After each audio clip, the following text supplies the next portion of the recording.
thing all day, even in the rain. Example of that right now. Standing in the getting soaked, looking like a mess.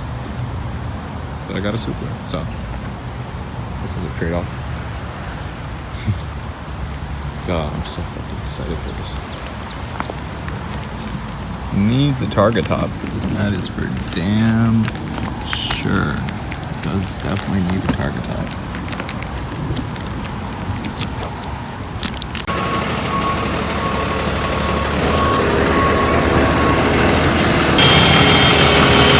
Second part, getting this car inside. Again, there's literally nothing on it.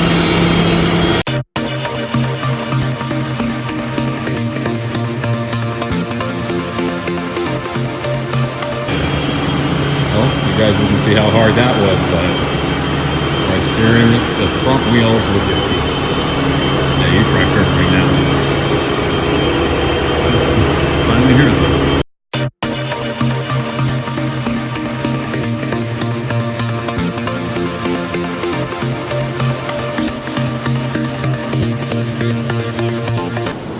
That is a beautiful to me at least, 1994 Supra.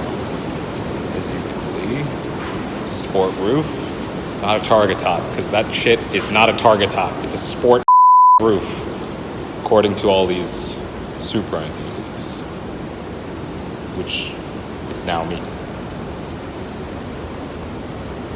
Anyway, back end, business end, part of the car that most people will only see, since you'll see my taillights, just not right now, because, well, they're gone, and so is the rest of the parts on the car, I guess.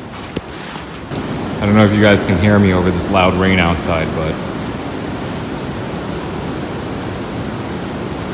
oh, it's just beautiful.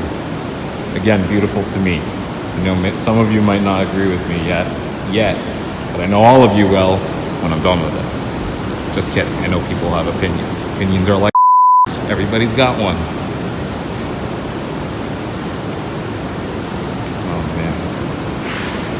Oh man, this build's gonna be so freaking smooth.